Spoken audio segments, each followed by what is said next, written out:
வணக்கம். சிறகடிக்க ஆசை சீரியலில் இனி என்ன நடக்க போகுது அப்படின்னு தான் பார்க்க போகிறோம். இங்கே ரோகிணி மீனா சொன்னதை நினச்சி பார்க்காங்க. அத்தைக்கும் பார்வதி ஆண்டிக்கும் நீண்ட நாளாக ஒரு நட்பு இருக்குது. அதனால் ஆண்டி சொன்னால் கண்டிப்பாக கேட்பாங்க.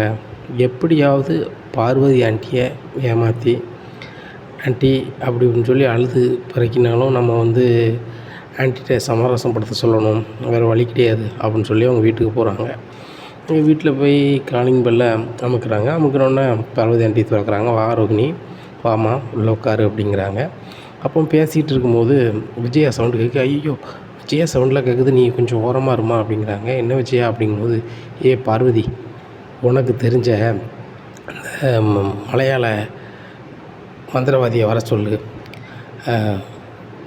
இப்போ வசியம் பண்ணியாவது அந்த ரோகிணியை இந்த மீனா எங்கள் வீட்டிலேருந்து பிரிக்கணும் அப்படிங்கும்போது, என்ன சொல்கிற, மனோஜ் பொண்டாட்டில வா அப்படிங்கிற தெரியாமையாக இருக்குது. மனோஜ் ஏமாத்தானே கல்யாணம் முடிச்சிருக்கா. அவளை வீட்டை விட்டு அனுப்பலான்னா அவளுக்கு ஏகப்பட்ட பேர் சப்போர்ட் பண்ணுறாங்க. இதெல்லாம் மாறணும் அப்படின்னா கண்டிப்பாக அந்த சாமியாரால் தான் முடியும். மை வச்சுட்டா நான் முடிஞ்சு போச்சு. நீ உனக்கு தெரிஞ்ச சாமியாரை கூப்பிடு, உனக்கு தான் தெரியும்ல அப்படிங்கும்போது, ஏ விஜயா கொஞ்சம் யோசி, மருமகன் நல்ல பிள்ளை அப்படிங்கும்போது, என்ன நல்ல பிள்ளை, பெரிய பணக்காரி அப்படி இப்படின்னு சொல்லி என் வீட்டுக்கு நீ ஏமாற்றிட்டா அப்படிங்கும்போது, இங்கே பாரு, இதெல்லாம் எதுக்கு ஏமாற்றிருக்கா, உன் பையனை அவள் விரும்பியிருக்கா, அதனால் அவனை கல்யாணம் முடித்தா தான் நல்லாயிருக்கும் அப்படின்னு சொல்லி பண்ணியிருக்கா. மற்றபடி என்ன தப்பு பண்ணியிருக்கா சொல்லு அப்படிங்கிறாங்க. இல்லை அவள் என்றைக்கு பணக்காரி இல்லைன்னு எனக்கு தெரிஞ்சிச்சோ அன்றைக்கே அந்த வீட்டில் இருக்கக்கூடாது, மனோஜுக்கு வேறு கல்யாணம் தான் பண்ணி வைக்கணுங்கிற மனநிலைக்கு நான் வந்துட்டேன். அப்படி இருக்கும்போது இவள் இருந்தால் சரியாக வராது. நான் வசதியான பொண்ணை பார்த்து மனோஜுக்கு பேசி முடிக்க போகிறேன்.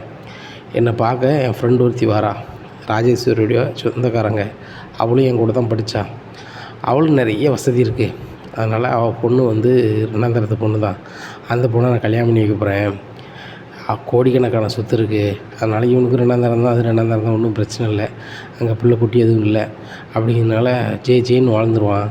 சீக்கிரம் அதை பண்ணணும். நீ மலையாளத்து மந்திரவாதி ஃபோன் நம்பருக்கு ஃபோன் பண்ணு அப்படிங்கிறாங்க. விஜயா இரேன் அப்படிங்கிறாங்க. இல்லை நீ முன்னாடியே கால் பண்ணு அப்படிங்கிறாங்க. வேறு தவிர்க்கவே முடியாமல் பார்வதி ஃபோன் பண்ணுறாங்க. பார்வதி ஃபோன் பண்ணும்போதே நினைக்கிறாங்க, வீட்டுக்குள்ளே தான் அந்த ரோகிணி இருக்குது. இந்த விஜயா பேசுகிறது எல்லாமே ரோகிணிக்கு கேட்கும். அந்த பிள்ளை மனசு என்ன பாடுபடும்னு நினச்சிக்கிட்டே கால் பண்ணுறாங்க. சொல்லுங்கள் பார்வதி அம்மா, எப்படி இருக்கீங்க, நீங்கள் ஃபோன் பண்ணி ரொம்ப நாள் ஆச்சு, உங்கள் நம்பரை நான் சேவ் பண்ணி வச்சுருக்கேன் அப்படிங்கும்போது, சாமி ஒன்றும் இல்லை, என் ஃப்ரெண்டு ஒருத்தி விஜயான்னு இருக்கா அப்படிங்கிறேன். ஆமாம், உங்களுக்கு ஒரே ஃப்ரெண்டு தானே, ஒரு தடித்த பொம்பளையால் ஒரு அவங்க தானே அப்படிங்கிறாங்க. ஆமாம் அவங்க தான். இப்போது அவன் பையனுக்கு ஒரு இடத்துல கல்யாணம் முடிச்சு வச்சா. அந்த பிள்ளை வசதியான பிள்ளைன்னு நினச்சிக்கிட்டு தான் விஜயா கல்யாணம் முடிச்சு வச்சா. ஆனால் இப்போ விசாரிக்கும் போது அந்த பிள்ளைகிட்ட பணமோ எதுவோ இல்லைன்னு தெரிஞ்ச உடனே அந்த விஜயாவுக்கு தன் மகன் அந்த பொண்ணு கூட வாழ்கிறது சுத்தமாக பிடிக்கல. ஆனால் விஜயாவே பிரிக்காமல் அவங்களாவே பிரியணுமா, அதுக்கு நீங்கள் மை வைக்கணுமா அப்படிங்கும்போது, ஏம்மா இதெல்லாம் பெரிய பாவ காரியம், இதை நான் பண்ண முடியாது, வைக்க முடியாது அப்படிங்கும்போது, இல்லையா நீங்கள் தான் பண்ணணுமா, விஜயா வேண்டி விரும்பி கேட்குறா அப்படிங்கும்போது, ஏம்மா இந்த மாதிரி காரியம் செய்கிறதில்ல, அப்படி செய்கிறதா இருந்தால் ரொம்ப மனசாட்சிக்கு சங்கடப்பட்டு தான் செய்யணும். அதுபோக செலவு ஆகுமா, அதை சொல்லிடுங்க, ஒரு 1,00,000 ரூபா ஆகும் சொல்லிடுங்க அப்படிங்கும்போது, சரி சாமி அப்படின்னு சொல்லிட்டு பார்வதி மனசுக்குள்ள நினைக்காங்க. இப்போ அவர் 1,00,000 ரூபா சொல்லியிருக்காரு. 1,00,000 ரூபான்னு சொன்னாலே வளருவா. நம்ம 2,00,000 சொல்லுவோம். 2,00,000 சொல்லிட்டோம்னா கண்டிப்பாக விஜயா வேண்டான்ருவா. சரி ரைட்டு, இந்த ரோகிணி நல்லா இருக்கட்டும் அப்படின்னு நினைக்காங்க. உடனே சாமி என்ன சொன்னார் அப்படிங்கிறாங்க. சாமிலாம் பண்ணி தரேன்ட்டாரு, ஆனால் அமௌண்ட்டு நிறைய அமௌண்ட்டுன்னா எவ்வளவு அப்படிங்கிறாங்க. 2,00,000 கேட்காரு அப்படிங்கும்போது, 2,00,000 இல்லை 4,00,000 நான் தரேன் அப்படிங்கிறாங்க. விஜயா அதை எப்படி கொடுப்பேன், அவன்கிட்ட அவ்வளோ பணம் இருக்கா அப்படிங்கும்போது, என் நகையை விற்றுனாலும் தரேன், மனோஜ் வாழ்க்கை இவ்வளோ சங்கடப்படுது எனக்கு விருப்பமே இல்லை. எங்கள் வீட்டில் அந்த பூக்காரி டெக்கரேஷன் தொழில் பண்ணுறாங்கிறா, பூ வியாபாரம் பார்க்குறாங்கிறா, பயங்கரமாக பீத்திகிட்டு இருக்கா. அந்த பணக்கார பைத்தியம் என்ன மிஞ்சி ஆள் இல்லைங்கிறா. இப்படி இருக்கும்போது என் மனோஜ் மட்டும் மவுஸ் இல்லாமல் அந்த வீட்டில் இருந்துகிட்ருக்கான். அப்போ அவன் மவுஸாக இருக்கணும்னா அவனுக்கு 2வது கல்யாணம் நான் பண்ணி வச்சா தான். அதுபோக நான் இப்போ பார்த்துருக்க பொண்ணும் பெரிய கோடீஸ்வரி, கோடிக்கணக்கான சொத்து ஆட்டோமேட்டிக்காக நம்மளுக்கு வந்துடும். இவ்வளோ ரோகிணி மாதிரி அப்பா அக்கௌண்ட்டில் அவ்வளோ பணம் இருக்குது, இவ்வளோ பணம் இருக்குதுன்னு ஏமாற்ற வேலைலாம் கிடையாது. சரியான இது தான். அதனால் நான் பண்ண தான் போகிறேன். என்னைக்கு சாமியார் வராரு அப்படிங்கும்போது, நாளை கழிச்சு வராரு அப்படிங்கிறாங்க. சரி ரைட்டு, நாளை கழிச்சு தானே வராரு, நான் இன்றைக்கி பணம் ரெடி பண்ணிடுறேன், நான் கிளம்புறேன் பார்வதி அப்படின்னு சொல்லி அவசர அவசரமாக கிளம்பிடுறாங்க. இங்கே கதவை சாத்திட்டு ரோஹிணி அப்படிங்கிறாங்க. ஆண்டி ஏன் ஆண்டி இப்படி பண்ணுறாங்க? நான் உங்களை பார்க்க வந்ததே என் மேலே ஆண்டி கோபமாக இருக்காங்க, நீங்கள் பேசி சரி பண்ணி வச்சுருவீங்க அப்படின்னு தான் வந்தேன். ஆனால் ஆண்டி வந்து நான் பணக்காரி இல்லை அப்படிங்கிறதுனால வேறு கல்யாணம் மனோஜுக்கு பிடிக்கிற அளவுக்கு போகிறாங்க. அதை நான் விடவே மாட்டேன் ஆண்டி. என் புருஷனுக்கு நான் இருக்கும்போது வேறு கல்யாணம் பண்ணி வைப்பாங்களா? அதுக்கு நான் விடுவேனா? மனோஜை வேணும்னு சொல்லி தான் இவ்வளோ போய் சொன்னேன் ஆண்டி. ஆனால் வந்து இந்த ஆண்டியும் சும்மா விட மாட்டேன், மனோஜும் சும்மா விட மாட்டேன் அப்படிங்கும்போது, ஏம்மா என்னையெல்லாம் தப்பாக நினைக்காத அப்படிங்கிறாங்க. உங்களே ஆண்டி நினைக்க போகிறேன், நீங்கள் எதுவுமே செய்யலையே அப்படிங்கும்போது, அதை புரிஞ்சுக்கிட்டா சரிதாம்மா. விஜயா வந்து நீ பணக்காரி இல்லைன்னு தெரிஞ்சோன்னா அவனால் தாங்கவே முடியல. உனக்கே தெரியும், நீ பணக்காரியாக இருக்கும்போது நீ தலையில் தூக்கி வச்சு கொண்டாடினான் பணக்காரின்னு அவன் நினச்சிக்கிட்டு. ஏன்னா இப்போ நீ பணம் இல்லைன்னு தெரிஞ்சோடனே அப்படியே தலைகளாக மாறுது அப்படிங்கும்போது, ஆண்டி இப்படி இருக்காங்க நன்றி கேட்டத்தனமா. நான் உழைச்சி கொண்டு எல்லாமே அந்த ஆண்டிகிட்ட தான் கொடுக்கேன். வேலைக்கு போகணுன்னா கூட ஆண்டிகிட்ட சொல்லிட்டு தான் போகிறேன். இப்படி இருக்கும்போது கூட வந்து என்னை மன்னித்து ஏற்றுக்க மாட்டாங்களா? அப்பவும் என்னையை பிரித்து தான் விட நினைக்காங்களா? அப்படிங்கும்போது, ஏம்மா மனசாட்சி அதெல்லாம் விஜயா பார்க்க மாட்டா. விஜயா கூட நான் ரொம்ப நாளாக பழகியிருக்கேன். எனக்கு தெரிஞ்ச வகையில் நான் சொல்கிறேன், அவளுக்கு எல்லாமே பணம் தான். எப்படி நீர் இல்லாமல் அமையாதோ இந்த உலகு, அந்த மாதிரி பணம் இல்லாமல் இந்த விஜயாவுக்கு எதுவுமே நடக்காதுன்னு நினைப்பாள். அதுதான் உண்மை. அண்ணாமலை அண்ணனை வந்து கல்யாணம் முடிக்கும் போதே விஜயாவுக்கு பிடிக்கல. ஆனால் அண்ணாமலை அண்ணன் வந்து சர்க்காரில் வேலை பார்க்காங்க, நல்ல சம்பளம் கிடைக்கும், பெரிய ஆளாயிருவார்னு ஆசையில் தான் அவள் கல்யாணமே முடிச்சிருக்கா. அவள் சொல்லும் போது எனக்கு தெரியும். அன்னையிலேருந்து இன்னைக்கு வரைக்கும் அவள் பணம் பணம் பணம் இந்த மனநிலை தான். என்ன ரவி காதல் கல்யாணம் பண்ணது அவனுக்கு பிடிக்கல அப்படின்னு சொன்னாலும், ரவி கெட்ட போகிற பிள்ளை பணக்கார பிள்ளைன்னா ஓன்னு வாயப்பழம் தான். இதுதான் அவன் மனநிலை. அதனால் பணத்தை வச்சு மட்டும்தான் விஜயா ஒரு முடிவு எடுப்பா. அப்படிங்கும்போது, ஆண்டி நீங்கள் வந்து எந்த சாமியாரை வர சொல்லியிருக்கீங்க, அவங்களுடைய இதை சொல்லுங்கள், அட்ரஸ் சொல்லுங்கள், நான் போய் பார்க்குறேன் அப்படிங்கும்போது, எதுக்குமா அப்படிங்கும்போது, இல்லை நான் வந்து என்ன காத்துக்கணும்ல ஆண்டி, எனக்கு மனோஜ் வேணும், அதுக்கேற்றாப்புல ஏதாவது செய்யணும்ல அப்படிங்கிறாங்க. அப்படியாம்மா சொல்கிறேன், நீ நாசுக்காக பண்ணிக்காம்மா, ஆனால் எனக்கு தெரிஞ்ச மாதிரி காமிச்சிக்காதம்மா அப்படிங்கிறாங்க. சரி ஆண்டி அப்படிங்கிறாங்க. இங்கே ரோஹிணி நினைக்காங்க, என்னையா வந்து உன் மோன்றது பிரிக்க பார்க்க விஜயா, ஒன்றையும் மோனையும் பிரிக்க, அதுபோக நீ வாய் இருந்தால் தானே வடை சுடுவ, உன் வாயே இல்லாமல் ஆக்குதேன், ஒன்றையும் சோழியை முடிச்சு விடுதேன் அப்படின்னு சொல்லி மனசுக்கு நினைக்காங்க. அந்த சாமியார் அட்ரஸை கேட்டு வீட்டுக்கு போகிறாங்க. அவர் மலையாள மந்திரவாதின்னா அவரை பார்க்க போனால் நம்ம அங்கே தானே போகணும், கேரளாவுக்கு தானே போகணும் அப்படின்னு சொல்லிட்டு, அட்ரஸ் தான் அங்கே உள்ள அட்ரஸ் தானே இருக்குது அப்படின்னு சொல்லிட்டு நேராக விஜயாட்ட சொல்லுதாங்க. ஆண்டி நான் பார்லர் வேலையாக ஒரு இடத்துக்கு போகிறேன் அப்படிங்கிறாங்க. நீ எங்கேயும் போ, வரும்போது பணத்தோட வா அப்படிங்கிறாங்க. இங்கே ரோகிணி அவங்க ஃப்ரெண்டுக்கிட்ட யாருன்னு பணம் கேட்டு வச்சுருக்காங்க. இங்கே வரும்போது பார்லர் வேலை செஞ்ச மாதிரி வர்றதுக்கு பணம் வேணும்ல, அதுபோக அந்த சாமியார் கொடுக்குறதுக்கும் பணம் வேணும்ல, அதை கேட்டு வச்சுருக்காங்க. அதை போய் முதல்ல வாங்குதாங்க. அந்த பணத்தை மறுநாள் காலைல வாங்குதாங்க. வாங்கிட்டு நேராக அங்கே மலையாள மந்திரவாதியை பார்க்க போகிறாங்க. அண்ணாச்சி மெட்ராஸ்லேருந்து பார்வதின்னு சொல்லி ஃபோன் பண்ணாங்களா அப்படிங்கிறாங்க. ஆமாம், நீ யாருமா அப்படிங்கும்போது, என்னையும் வீட்டுக்காரையும் பிரிக்கிறதுக்கு தான் எங்கள் மாமியார் உங்களை வர சொன்னாங்க அப்படிங்கும்போது, என்னம்மா சொல்கிற, ஒன்றையை பிரிக்கிறது தான் மாமியார் வர சொன்னாங்க, அது இந்த விஷயம் தெரிஞ்சு நீ வந்துட்டியா? ஏம்மா அப்படிலாம் ஒன்றும் நம்ம கிளம்பு அப்படிங்கிறாங்க. அதெல்லாம் ஒன்றும் இல்லை சாமி, நீங்கள் பிரிக்கணும்னு சொல்லிட்டு வாங்க, ஆனால் அதுக்குள்ளே வேலையை செய்யாதீங்க. நீங்கள் பிரிக்க வேண்டியது என் மாமியாரையும் என் புருஷனையும். அவங்க உங்களுக்கு எவ்வளோ பணம் தராங்களோ அதில் நான் 2 மடங்கு தரேன் அப்படிங்கிறாங்க. அப்படியாம்மா சொல்கிறேன், 2 மடங்கு தருவியா அப்படிங்கிற. ஆமாம், இதில் ஒரு 50,000 இருக்குது, அட்வான்ஸாக வச்சுக்கிடுங்க. அந்த விஜயா வந்து என்னையையும் மனோஜையும் பிரிக்கணும்னு சொல்லுவாங்க. நீங்கள் பிரிக்க வேண்டியது அந்த விஜயாவையும் அவங்க பையனையும். அதுக்கு நீங்கள் என்ன போடணுமோ போடுங்க. 1. 2வது, நான் ஒரு லேவிய மாதிரி ஒன்று தாரேன், அதை நீங்கள் வந்து அவங்கள தண்ணியோடு கலந்து குடிக்க சொல்லியிருக்க அப்படிங்கும்போது, ஏம்மா நான் தான் மை கொடுப்பேன், நீ நம்ம மை கொடுக்க அப்படிங்கிறாங்க. இல்லை சாமி, நீங்கள் வரும்போது நீங்கள் எனக்கு ஃபோன் பண்ணுங்கள், மெட்ராஸுக்கு வரையில் நான் தாரேன், அதை கொண்டு நீங்கள் வந்து என்ன செய்யுங்க, கொடுத்துருங்க, அவங்க என் சைட்லேயே வரமாட்டாங்க அப்படிங்க. ஓ அப்படியா, வேற ஒன்றும் இல்லையம்மா, அது வேறு எதுவும் செஞ்சிடாத அப்படிங்கிறாங்க. ஒன்றும் செய்யாது, என் மையை பற்றி எனக்கு தெரியும், வசியம் பண்ணுறதுக்கு, ஆனால் இது எனக்கு தெரியாதுல்லம்மா அப்படிங்கிறாங்க. சரி அப்படிங்கிறாங்க. கிளம்புறேன் சாமி ஊருக்கு அப்படிங்கிறாங்க. சரிம்மா நான் நாளைக்கு வரேன் அப்படின்னு சொல்கிறாங்க. இவங்க நேராக கிளம்பி வீட்டுக்கு வந்துடுறாங்க. வந்தோடனே விஜயா, என்ன வேலைக்கு போய்ட்டு வந்தே காசுங்க அப்படிங்கிறாங்க. ஆண்டியில் 20,000 இருக்குது அப்படிங்கிறாங்க. 20,000 தான் வேலையா, சரி போ அப்படிங்கிறாங்க. எங்கள் மனசுக்குள்ள நினைக்காங்க, நீ தந்த பணத்தை வச்சே நான் சாமியார்கிட்ட கொடுத்து நீ வசியம் பண்ணி இந்த வீட்டை விட்டே அனுப்ப போகிறேன். என் மனோஜுக்கு பெரிய கோடீஸ்வரியை பார்த்து கல்யாணம் பண்ண போகிறேன். பாரு என் லெவலே வேறு. சரி ரைட்டு, நம்ம ஏன் வந்து வெயிட் பண்ணுவோன்னே நேராக வந்து நம்ம ஃப்ரெண்டை போய் பார்க்க போவோன்னு சொல்லி ராஜேஸ்வரியை பார்க்க போகிறாங்க. ராஜேஸ்வரி அவங்ககிட்ட சொல்லிடு, மனோஜ் வந்து நாளை கழிச்சு பொண்ணு பார்க்க வரான்னு சொல்லிடு அப்படிங்கிறாங்க. உடனே சொல்லிடுறேன் அப்படின்னு சொல்லிட்டு சொல்லிடுறேன். அவங்க ஃபோன் பண்ணி சொல்கிறாங்க. உடனே பொண்ணோட ஃபோட்டோ எடுத்துகிட்டு நேராக மனோஜை பார்க்க போகிறாங்க விஜயா. எங்கே ஃபர்னிச்சர் கடைக்கு வாங்கம்மா அப்படிங்கிறாங்க. டேய் என்னடா உன் கடைக்கு இப்போ ரோகிணி வராளா வரலையா அப்படிங்கிறாங்க. ஏம்மா ரோகிணியே வந்தாலும் நான் கடைக்குள்ளே வராதுன்னு சொல்லிடுவேன் அப்படிங்கிறாங்க. இனிமே வரவே மாட்டாடா அப்படிங்கிறாங்க. ஏம்மா அப்படிங்கிறாங்க. அவள் உன் கூட வாழ்ந்தா தானே அப்படிங்கும்போது, ஏம்மா என்னம்மா எப்படி சொல்கிறீங்க அப்படி, என்னடா ரோகிணி மேலே உனக்கு புதுசாக பாசம் வருது அப்படிங்கும்போது, ஏம்மா நான் உங்கள்கிட்ட ஒன்று பேசணும் அப்படிங்கும்போது சொல்லுடா அப்படிங்கிறாங்க. இல்லைம்மா ரோகிணி வந்து என்ன கல்யாணம் முடிக்கணுங்கிறதுக்கு தானம்மா அவளை போய் சொல்லியிருக்கா. நான் ஏம்மா அவளை பண்ணிக்கக்கூடாது, ஏன் நீங்கள் ஏன் அவளை வந்து மறுபடியும் மருமகளை ஏற்றுக்கிடக்கூடாது அப்படிங்கும்போது, வாயை மூடுறா என்னடா பேசிகிட்டு இருக்க அப்படிங்கும்போது, ஏமாம்மா உங்களுக்கு பிடிக்கலன்னா விட்டுடலாம், ஆனால் ரோகிணி பாவம் தானம்மா, நம்ம வீட்டில் இருக்கிற ஒரே சப்போர்ட் நீங்கள் தான். வீட்டில் மீனாவாக இருக்கட்டும் அந்த சுருதியாக இருக்கட்டும் அவங்க 2 பேரும் சரியாக பேசவே மாட்டாங்க.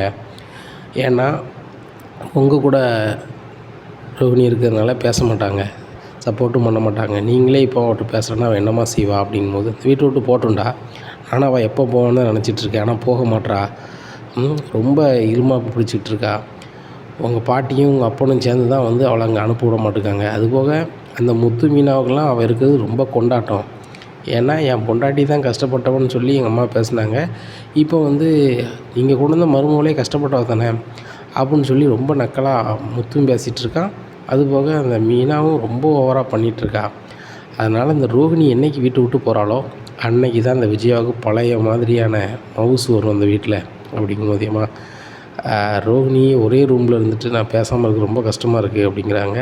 இன்னுமே இருக்க மாட்டாடா, இருந்தால் தானே பேசுவேன் அப்படிங்கும்போது, என்னம்மா வேறு எதுவும் வெளியூருக்கு பார்லர் வேலைக்கு போகிறாளா அப்படிங்கும்போது, இல்லைடா ஒரே இடவா போகிறா அப்படிங்கிறாங்க. ஏம்மா ஒன்றும் புரியலை அப்படிங்கிறாங்க. டேய் பார்வதிக்கு தெரிஞ்ச ஒரு மலையாளம் சாமியாரை வர சொல்லியிருக்கேன், அவர் மை வச்சிட்டா போதும், இவள் ஆட்டோமேட்டிக்காக நினச்சிவா ஒன்று விட்டே போயிடுவா, ஒன்றுமே பிரச்சனை இல்லை அப்படிங்கும்போது, ஏம்மா என்னம்மா சொல்கிறீங்க, அது எதுவும் பிரச்சனையாராம அப்படிங்கிறாங்க. டே அதெல்லாம் ஒன்றும் ஆகாது அப்படிங்கும்போதேம்மா, ரோகிணி என்னை விரும்பித்தனமாக பண்ணிட்டா அப்படின்னு மறுபடியும் பேச ஆரம்பிக்காங்க. டேய் எத்தனை வட்டா சொல்லிகிட்டு இருப்பேன், நான் உன் வாழ்க்கை இப்படி ஆயிடுச்சேன்னு நினச்சி நான் ஃபீல் பண்ணிக்கிட்டு இருக்கேன், நீ ரோகிணின்னுட்டு இருக்கேன், என்ன ரோகிணியை காட்டி வேறு பொண்ணு என்னால் பார்க்க முடியாதா அப்படிங்கும்போது, அது எப்படிமா முடியும், எனக்கு தான் கல்யாணம் ஆயிடுச்சலாமா அப்படிங்கிறாங்க. டேய் அவள் இருந்தால் தாண்டா பொண்ணு கிடைக்காது, அவள் போயிட்டான்னா ஆட்டோமேட்டிக்காக பொண்ணு தர ஒரு ஆள் இருக்குது, 2வது பொண்ணு பெரிய வசதி, பொண்ணு கிளி மாதிரி இருப்பாங்க அப்படிங்கிறாங்க. பாருடா அந்த ஃபோட்டோவை எவ்வளோ அழகாக இருக்கா பார் பொண்ணு, இதை காட்டில் மட்டும் அவனுக்கு பொண்ணு வேணும் அப்படிங்கிறாங்க. ஏம்மா இது யாருமா அப்படிங்கிறாங்க. டேய் இவ பெரிய கோடீஸ்வரி ராஜேஸ்வரி இருக்கார்ல, அவளுக்கு சொந்தக்காரி தான், அவளும் என் கூட தான் படித்தா,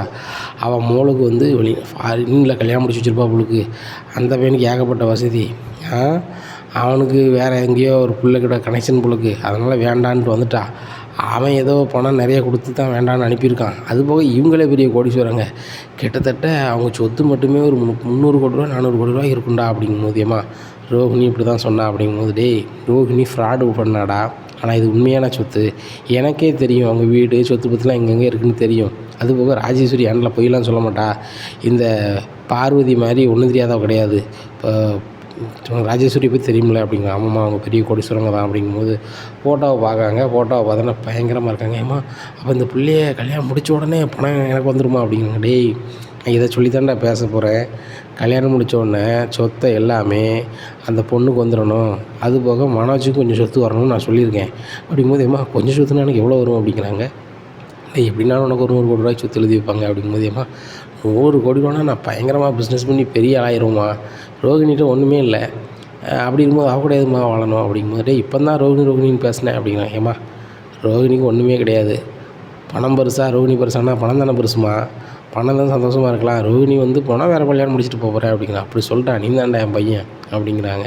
சரிடா இந்த புள்ள ஃபோட்டோவை பார்த்து கனவு கண்டுக்கிட்டுரு, ஆமாம் வந்து அதுக்குள்ளே உனக்கு கல்யாணம் பேசி முடிச்சிருந்தேன் கண்ணாலம் என்ன அப்படின்னு சொல்லிட்டு கிளம்பி போகிறாங்க.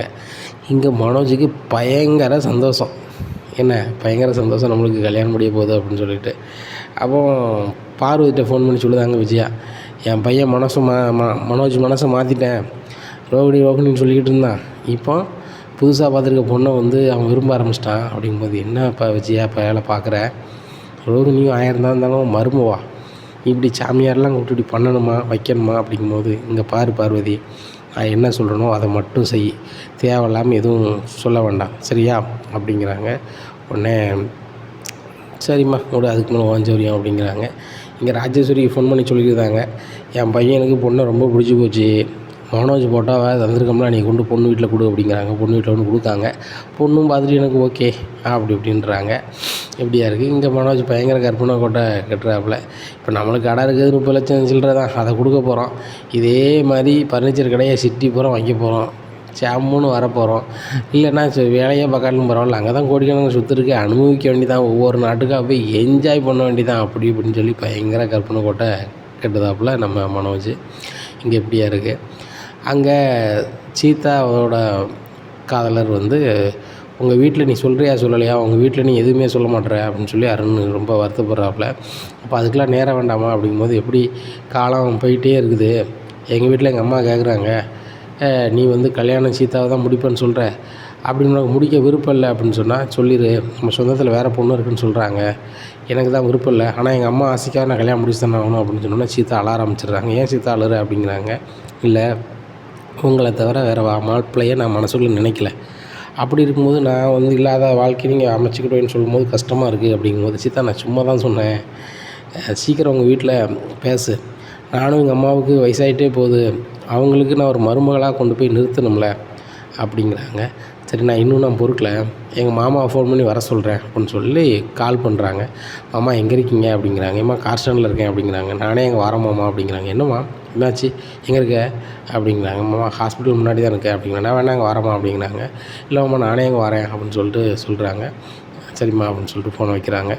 அருண் சொல்கிறார் நானும் வரேன் அப்படிங்கிறாங்க. வேண்டாம், நான் முதல்ல எங்கள் மாமாட்ட பேசிடுறேன், எங்கள் மாமா பேசினா புரிஞ்சுப்பார், எங்கள் அக்கா மாமாட்ட சொல்லதுக்கு பயந்துட்டுருக்காங்க, நான் எங்கள் மாமாட்ட எப்படியாவது சொல்லிட்டேன்னா, ஃப்ரெண்ட்லியாக சொல்லிட்டேன்னா அவர் ஏற்றுப்பார், ஏற்றுட்டாருன்னா எல்லாம் ஓகே ஆகிடும், எங்கள் மாமாவே பேசி சரி பண்ணிடுவாங்க அப்படிங்கிறாங்க. அப்படியா, சரி போய்ட்டு வா அப்படிங்கிறாங்க. அங்கே ஆட்டோ பிடிச்சி நேராக கார் ஸ்டாண்டுக்கு போகிறாங்க. மாமா அப்படிங்கிறாங்க. மாமா உட்காருமா அப்படின்னு ஒரு சேரை கொடுக்குறாங்க. மாமா உங்கள்கிட்ட தனியாக பேசணும் அப்படிங்கிறாங்க. சொல்லு சீதா, என்ன சொல்லு அப்படிங்கிறாங்க.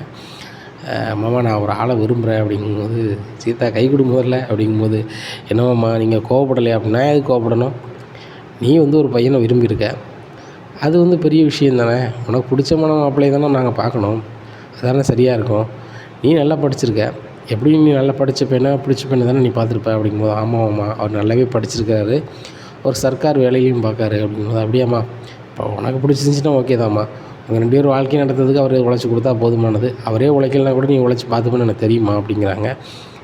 ஆமாம்மா அது ஒன்றும் பிரச்சனை இல்லை, ஆனால் இதை எப்படி நீங்கள் 2 வீட்லேயும் பேசி கல்யாணம் பண்ணி போகிறேன்னு எனக்கு தெரியலை அப்படிங்கும்போது, என்னம்மா சொல்லு அப்படிங்கிறாங்க. இல்லை இது காதல் கல்யாணம், அம்மாவுக்கு தெரிஞ்சுட்டா எப்படி எடுப்பாங்கன்னு தெரில அப்படிங்கிறாங்க. அதெல்லாம் நான் பார்த்துக்கிறேன், மாப்பிள்ளை உனக்கு பிடிச்சிருக்கல அப்படிங்கிறாங்க. பிடிச்சிருக்கு அப்படிங்கிறாங்க. சரி ரைட், நான் பேசி ஒழுங்கு பண்ணிக்கிறேன் அப்படின்னு சொல்லிட்டு நீ பார்த்து போமான்னு சொல்லி அந்த ஆட்டோவில் அனுப்பி விட்றாங்க. அந்த ஆளாக ஒன்றும் தெரியாத மாதிரி முத்து வீட்டுக்கு வராரு. இங்கே மீனா வீட்டுக்கு வந்து, அத்தை எப்படி இருக்கீங்க அப்படிங்க. வாங்க மருமகனே, மீனா வந்திருக்காளா அப்படிங்கிறாங்க. வரலத்தை, உங்கள்கிட்ட ஒன்று சொல்லணும், அதான் சொல்ல வந்தேன் அப்படிங்கிறாங்க. சொல்லுங்கள் மருமகனே அப்படிங்கிறாங்க. இல்லை சீதாவுக்கு காலகாலத்தில் கல்யாணம் முடிச்சு வைக்கணும்ல அத்தை அப்படிங்கும்போது, ஆமாப்பா கொஞ்சம் நகை பண்ணணுமா மருமகனே அப்படிங்கிறாங்க. நகைலாம் வேண்டாத்த, ஒரு நல்ல பையன் இருக்கான், சர்க்காரில் வேலை பார்க்கான், அந்த பையனை நம்ம பேசாமல் சீதாவை கல்யாணம் பண்ணி வச்சிடலாம் அப்படிங்கும்போது, சீதா வந்து நைஸாக மாமா பேசுகிறாங்களேன்னு முடிச்சிட்ருக்காங்க. அப்படியா தம்பிப்பா, அப்படியா இந்த காலத்தில் இருக்கா அப்படிங்கும்போது, இருக்காங்க அப்படிங்கும்போது, சரிப்பா 2 பேருக்கும் பிடிச்சா பண்ணிடுவோம் அப்படிங்கும்போது, 2 பேருக்கும் பிடிச்சிருக்குது அப்படிங்கிறாங்க. 2 பேருக்கும் பிடிச்சிருக்கா அப்படிங்கிறாங்க. ஆமாத்த, இது காதல் கல்யாணம் தான் அப்படிங்கும்போது, என்ன மாப்பிள்ளை சொல்கிறீங்க அப்படிங்கிறாங்க. ஆமாத்த, சீதாவும் ஒரு பையனும் விரும்புகிறாங்க, சீதா உங்கள்கிட்ட பேசி புரிய வைக்க முடியல, அதெல்லாம் நீ என்கிட்ட பேசியிருக்காங்க, மீனாட்ட சொல்லியிருக்கா, மீனா என்கிட்ட சொல்ல முடியாமல் அவளும் தங்கி இருந்திருக்கா, அவங்க 2 பேரும் விருப்பப்படும் போது நம்ம ஏன் அந்த வந்து குறுக்கணுக்கணும், அவங்க கல்யாணம் பண்ணட்டும், நல்ல மாதிரி இருக்கட்டும், அவங்க 2 பேருக்கும் பிடிச்சிருக்கலாம் அத்தை அப்படிங்கும்போது, மருமகனே இது சரியாக வருமா நீங்கள் பாருங்கள் அப்படிங்கும்போது, அத்தை கண்டிப்பாக சரியாக வரும், பொண்ணுக்கும் மாப்பிள்ளைக்கும் முடித்த பிறகு யார் சொல்லி என்னத்தை ஆக போகுது, நல்லா இருந்துட்டு போட்டோம் அப்படிங்கிறாங்க. இங்கே முத்துக்கு தெரியல, நம்மளுக்கு எதிராக ஏட்டி கூட்டி பண்ணுறது அருண் தான் மாப்பிள்ளைன்னு தெரியாமையே இவர் வந்து சோத்தை உழைச்சிக்கிட்டு இருக்காரு.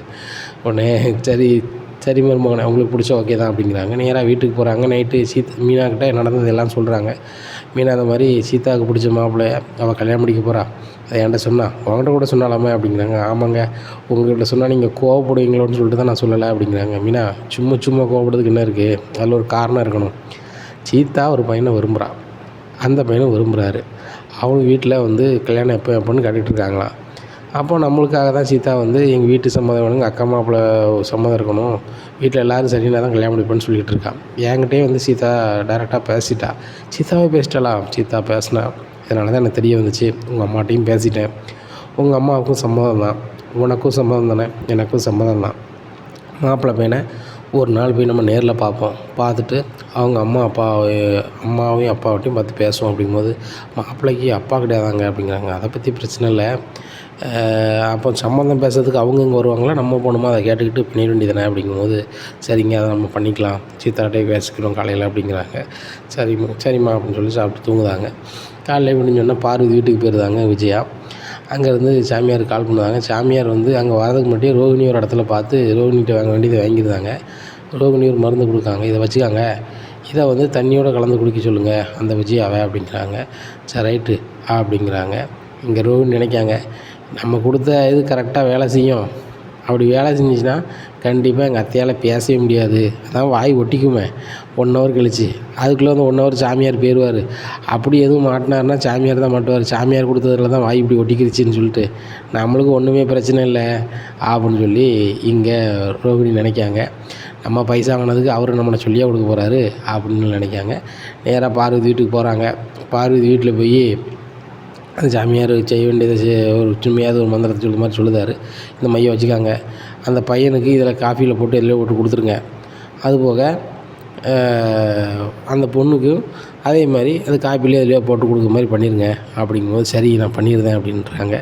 எவ்வளோ சாமி அப்படிங்கிறாங்க. நான் தான் சொன்னேன்னா 2 லட்சம்னு சொல்லிட்டு, சாமி இதில் 2.5 லட்சம் இருக்குது வச்சுக்காங்க அப்படிங்கும்போது, என்னமா 50,000 கூட இருந்திருக்கீங்க அப்படிங்கிறாங்க. இல்லை இது வந்து சரியாயிட்டுனா என் மகனுக்கு பெரிய இடத்துல சம்மந்தம் பேசியிருக்கேன், அப்படி வந்துட்டுனா கோடிக்கணக்கான பணம் என் பையனுக்கு வந்துட்டுனா நான் தானே அதை செலவு பண்ண போகிறேன், அதானே அவ்வளோ செலவு பண்ணுறேன் அப்படிங்கிறாங்க. சரி ரைட்டு, சுற்றி வேலை சின்னமுக்கு லாபம் தான் அப்படின்னு சொல்லிட்டு அவர் பணத்தை வேண்டி கிளம்பிடுறாரு. அப்போ இதை எதுக்கு நம்மளை குடிக்க சொன்னார் அப்படிங்கும்போது, நீ தானே இது எல்லாத்தையும் செய்தால் உனக்கு அந்த தெம்பு வரணும்னு செய்வாங்க உங்களுக்கு அப்படிங்களா, அப்படியா அப்படின்னு சொல்லிட்டு அந்த தண்ணி முடக்குன்னு குடிச்சிடுறாங்க. குடிச்சிட்டு கொஞ்சம் நேரம் பேசிகிட்டே இருக்காங்க. திடீர்னு வாய் கவ்வுது, என்ன வாய் கவ்வுது அப்படி இப்படின்னு நினச்சிட்டு இருக்காங்க. டவார்னு கொஞ்சம் நேரம் கழிச்சு விஜயாவால் பேசவே முடியல. விஜயா என்ன விஜயா என்னாச்சு, ஒன்றும்லாங்க. உடனே என்னாச்சுன்னு தெரியலையே அப்படின்னு சொல்லிட்டு, விஜயாங்காங்க. இங்கே பேசவே முடியலை, இங்கே ரொம்பவே திணறுதாங்க. என்னாச்சுன்னு தெரியல, அந்த சாமியார் எடுத்து போட்டு கொடுத்தான்னு தெரியலேன்னு சொல்லி விஜயா மனசுக்கு நினைக்காங்க.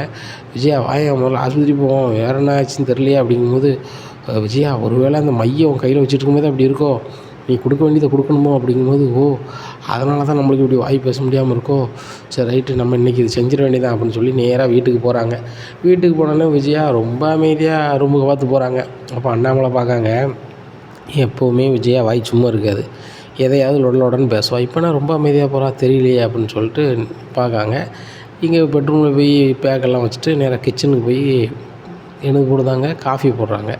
காஃபி போட்டு அந்த மையையும் நைஸாக கலக்குறாங்க. கலந்து ரோகிணியும் மனோஜ் இருக்கிற ரூமுக்கு போகிறாங்க. மனோஜ்கிட்ட கொடுக்குறாங்க, குடி அப்படிங்கிறாங்க. என்னம்மா ஒன்றுமே பேச மாட்டேறீங்க, குடுறா முதல்ல அப்படின்னு சொல்லி சிக்னல் காட்டுறாங்க. ரோகிணி இதை குடி அப்படிங்கிறாங்க.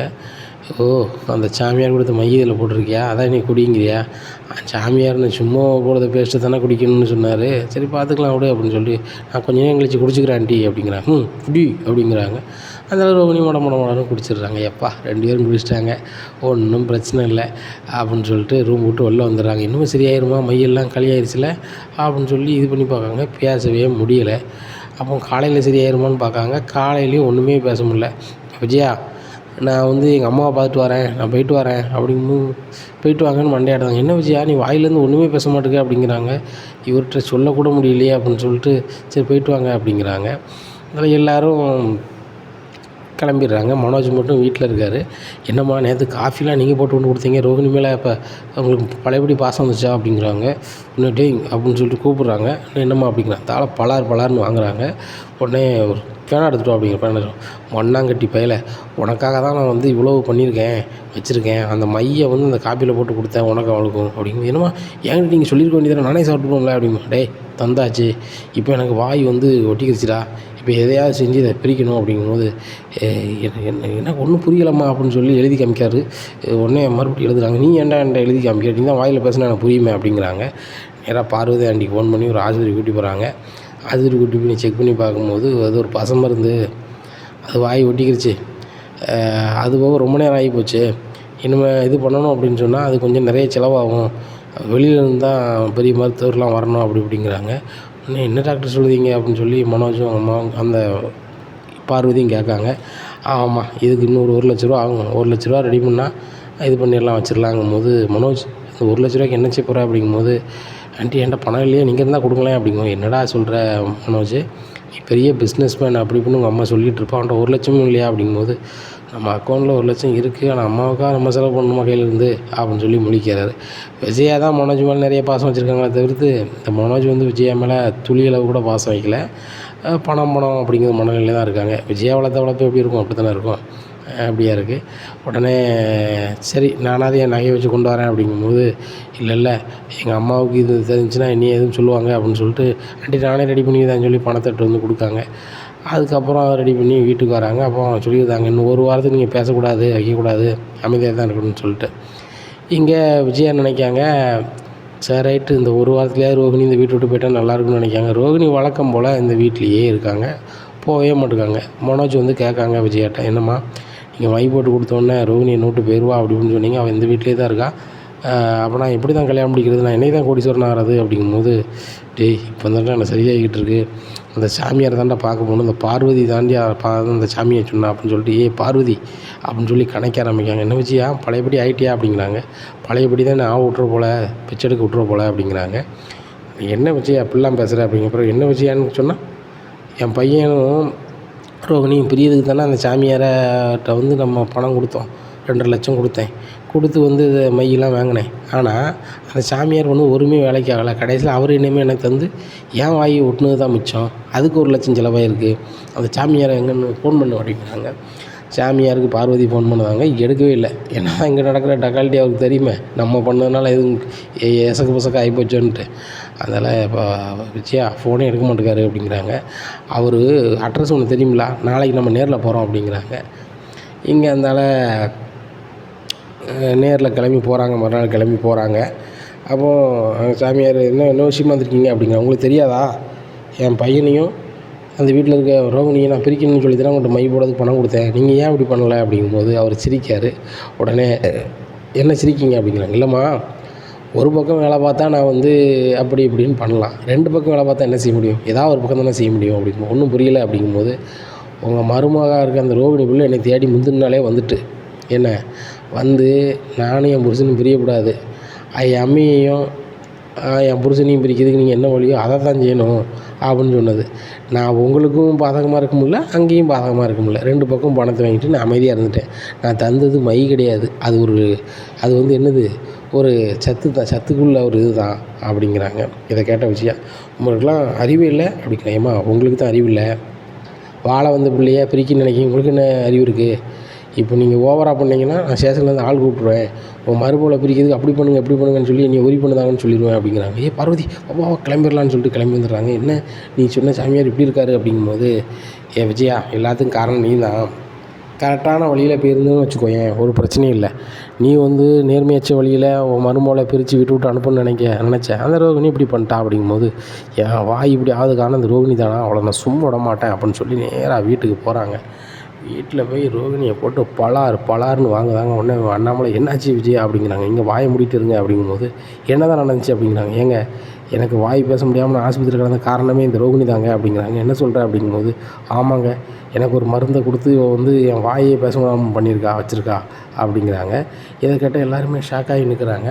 உடனே அப்போ தான் ரோகிணி சொல்கிறாங்க, நான் ஏன் டீ பண்ண போகிறேன் அப்படிங்கும்போது, அந்த சாமியார் எல்லாம் சொல்கிறாடி அப்படின்னு சொல்லிட்டாரு அப்படிங்கும்போது, சாமியார் சொல்லிட்டாரா அப்படின்னு சொல்லிட்டு முழிக்கும் போது, ஆமாம் ஆண்டி, என்னையும் மனோஜை பிரிக்கணும்னு நீங்கள் மை வைக்க பார்த்தீங்க. நான் அதை சாமியார்கிட்ட சொல்லி நானும் மனோஜும் பிச்சை இருந்திருக்கணும், அவங்க அம்மாவும் மனோஜ் தான் பிரிக்கணுங்குள்ளே வேலை பார்த்தேன். இதில் என்ன ஆண்டி தப்பு இருக்குது? என் மனோஜை பிரிக்கிறதுக்கு நீங்கள் என்ன பண்ணாலும் நான் அதுக்கு பதில் பண்ண தான் செய்வேன். மனோஜை ஒரு நாளும் பிரிய மாட்டேன், உங்களால் முடிஞ்சது பாருங்கள் அப்படின்னு சொல்லி ரூம் பார்த்து போகிறாங்க. முன்னாடி மனோஜ் போகிறாங்க, எங்கடா போகிற அப்படிங்கிறாங்க. இல்லைம்மா ரூமுக்கு அப்படிங்க. இன்னும் அந்த ரூமுக்கு போகக்கூடாது, உனக்கும் அந்த ரூமுக்கும் சம்மந்தமே கிடையாது.